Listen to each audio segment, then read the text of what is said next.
We are live. Guys, welcome to the channel. In today's video, we're going to be talking about why you need to sell now and why this sweet spot is almost over. For those of you folks looking to sell a home here in Denver, Colorado, you've got to listen to this type of stuff. Now, if you're new to the channel, what you're going to experience here is I'm going to give you an update on the Denver metro real estate market. And then I'm going to tie in why now is the sweet spot if you're selling a home. So be sure to stay tuned to the end, because one of the things I'm going to share is, regardless of the market, how you as a seller can make sure you're put in the best position possible to sell your house for the most amount of money and ultimately have a successful transaction. Now, with that said, guys, the market is changing daily and weekly and monthly, and that's why I do these live videos. So if you haven't yet, subscribe to the channel. I'm telling you, if you're looking to move in the Denver real estate market, you need to know this type of stuff. It's going to be delivered to you in an articulate way that you can understand and use this type of information to make smart real estate decisions. So, guys, please make sure to subscribe, like the channel, and let's get into things. Typically, I jump into them quicker than I have in today's video, but I just wanted to express the importance of, guys, this information is super, super valuable, and I just want you guys to have it at your fingertips when you need it, because the reality is you might be watching this today, and it's not going to be until 3 to 6 months until you sell or buy, or maybe a year. And you're going to go back to YouTube and wonder, oh, like, who was that guy? And I want to know what the market's doing. And if you don't subscribe, you're going to miss it. You're going to miss what's happening in this market today, 6 months from now, because I do these weekly updates every single week. And I want to make sure you guys have the information at your fingertips. So let's go to share screen. Is easiest with 2 monitors. We're going to go entire screen, and we're going to go screen 2. You can see me here, I'm sure. Okay. Now here's what we're going to do. I'm going to throw this down here so you guys can, so I can make sure you see the screen. We're going to add stage. You don't need to see my calendar, but let's go into market updates here. And I'm going to read this weekly brief, and then I'm going to show you around why now is the time. And guys, I have some serious concerns about the market, especially for my sellers, in the fact that pricing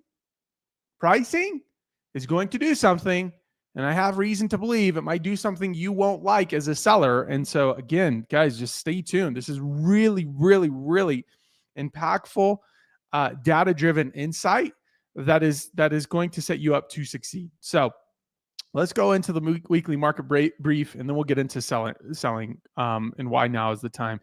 As interest rates inch downward, overall buyer activity is rising.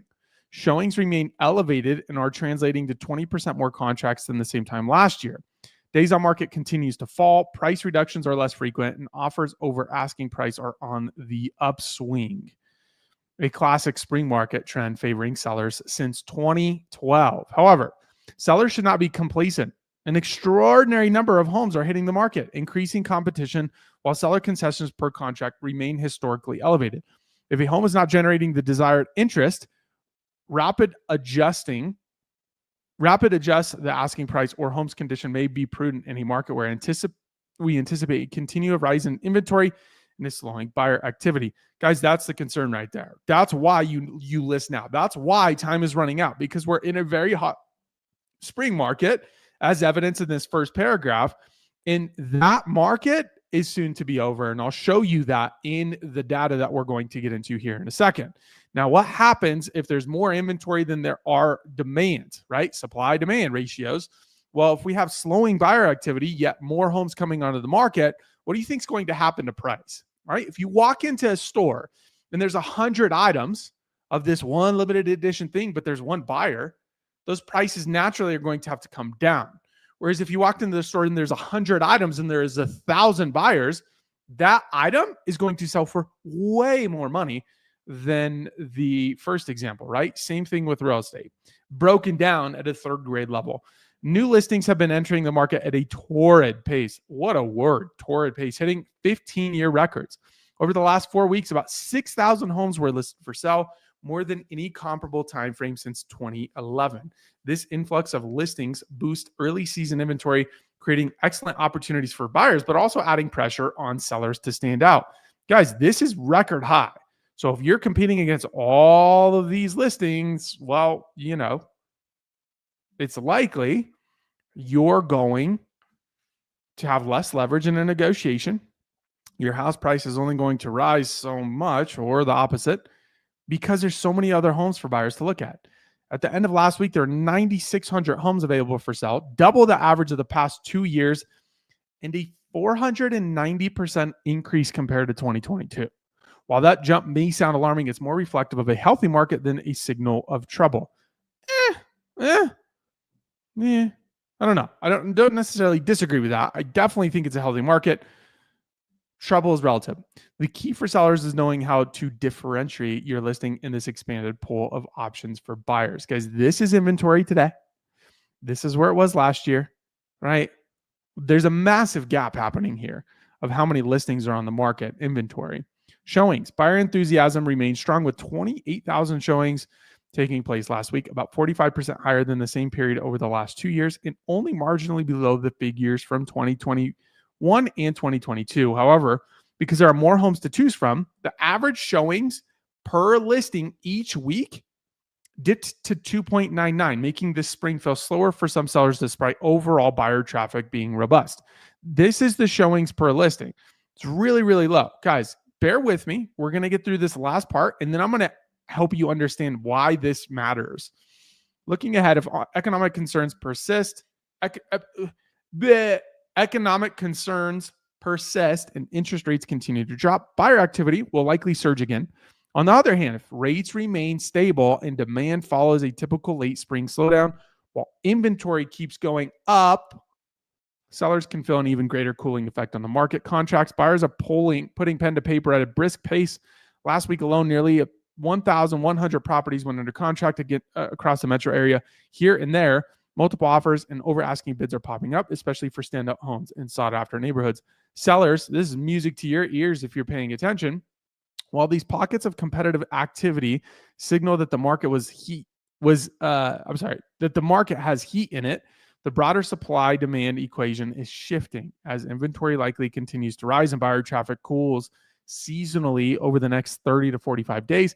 Downward pressure on prices could become more common throughout the end of the year. For sellers, staying agile is key to meeting or exceeding market expectations in this changing environment. There is the very boring. I don't know why, guys. That felt super boring to me today. But I don't know that a talking head video with me like this is any more entertaining. But let's get into like the meat and potatoes of why I'm saying the sweet spot is almost over and you only have a limited amount of time to take advantage of this market. And if you were a part of the channel or have watched my last video, you'll know some of the trends that I'm seeing that make me a little bit worried about pricing trends. And so if we go over to the data here, I'm going to show you exactly why this window is closing and why I have reason to believe that it's more important now than ever to time the market. Okay. So what we're going to look at here is if we look at this average sales price per week, first off, you could see year over year from 24 to 2022, we're up slightly over 23, but this line right here is the average price per week in the Denver metro area for all properties. It's this kind of I don't know, like brownish gold line. You can see we're a little bit below 2024 right now. But here's the seasonal trends, guys. Right here is your window that I'm saying is closing. Okay. This area. What happens after this? Well, you're going to see generally the market start to trend down all the way into December. Okay. Now you'll see the peak kind of go here. And then you'll see another peak here. This peak right here, guys, is actually properties that are listing now, okay? Because they're listing now in this circle area and they're closing here, all right? That's your window.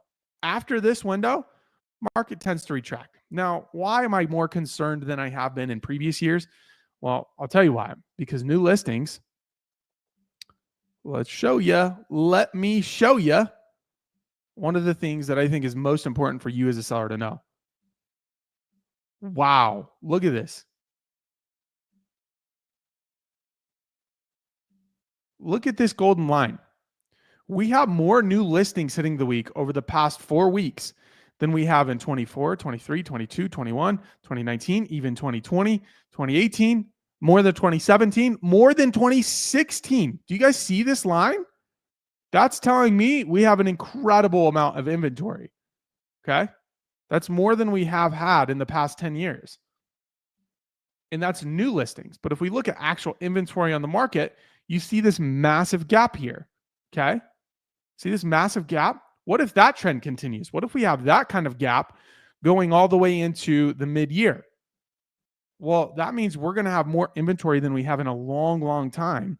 And the only possible way we don't see a negative price curve is if we have these showings continue to outpace previous years.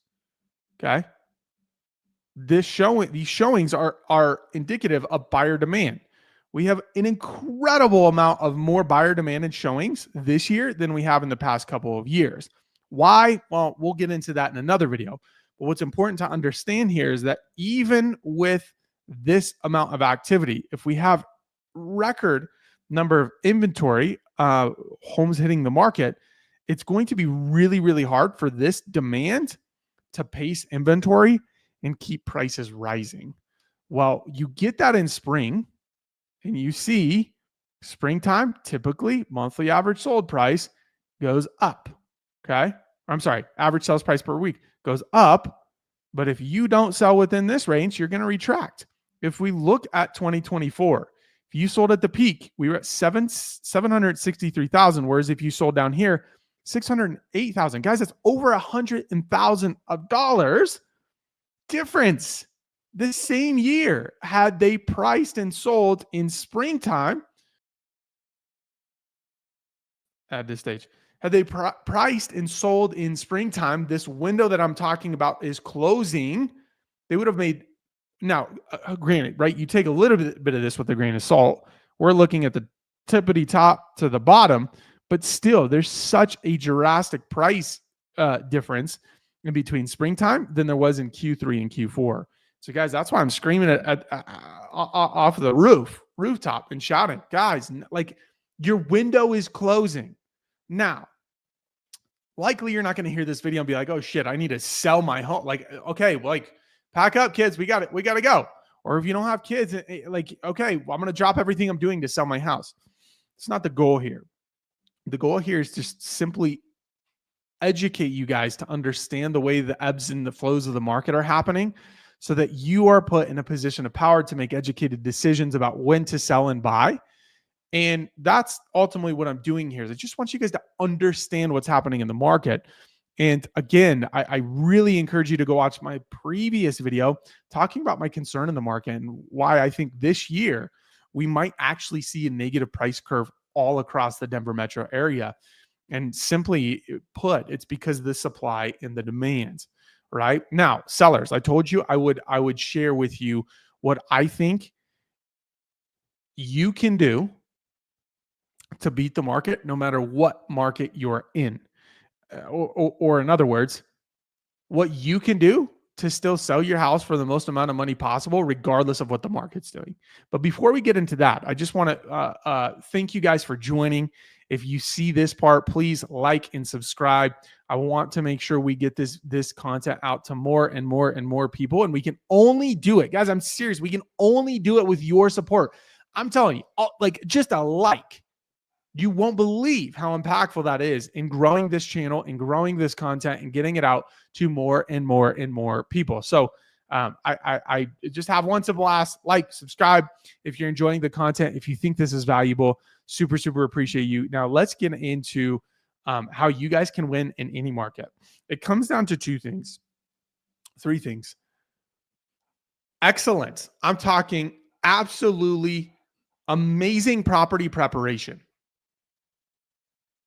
Now it's time to do the paint touch-ups, right? If you're like, should we do this or not? Like, should we put the new carpet in or not? Should we like do a little bit of the landscaping or like, yes. The better you can prepare your property, the better you're going to do on market. And this may seem obvious, guys, but I'm telling you, it's all these seemingly insignificant things that are going to make the difference when it comes to selling your home. So that's number one. If you prepare your property exceptionally well, and then you price relative to that condition. This is where a lot of people get it wrong, right? They think they do, like you do a little bit of work and then you're like, okay, we're going to price the top of comps. Let's just try it. Let's just see what happens. I'll tell you what's going to happen. I'll give you a glimpse. Okay. I'll let you look under the curtain. I can't tell you how many homes I see on a daily basis that push that price too high to begin with, because let's just try, right? It's not going to hurt.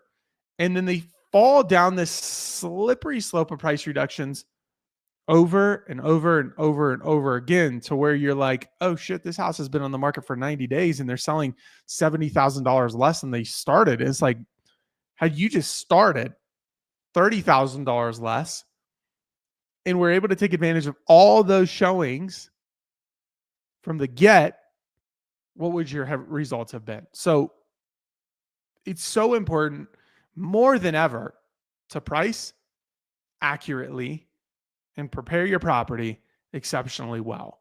If you do those two things, and the third is hire a high-level professional to be able to guide you through what is that accurate pricing? How do you properly prep a home? In fact, at this point in time, I've just made this decision last week. Actually, this week, I'm sorry. I'm going to make it a non-negotiable to have my stager in every single house that I list. Whether they stage or not, having that professional to go in and say, here's how we're going to make your house shine. Here's how we're going to prep it exceptionally well, regardless if you use my stuff. Guys, my stager goes in and she'll point out every single thing you need to do in each room to make your house show the best it possibly can, regardless if she stages or not. But it's non-negotiable because I know how important it is in this market to prep your home. And so, guys, if you do those two things, obviously I'm kind of beating the horse to death here, but if you do those two things, you're going to do really, really well in this market. And particularly because the way the market is, but more so because most of those other people aren't doing that, right? So on one hand, it's going to be easy to stand out if you just do the little things and you do them exceptionally well, and you have a high level of professional guiding you in knowing what exceptionally well looks like.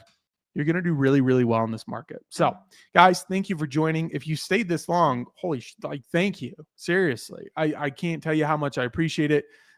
Join the movement, join the community. I'm here for a long time, not a little time. We're growing this channel to the tops.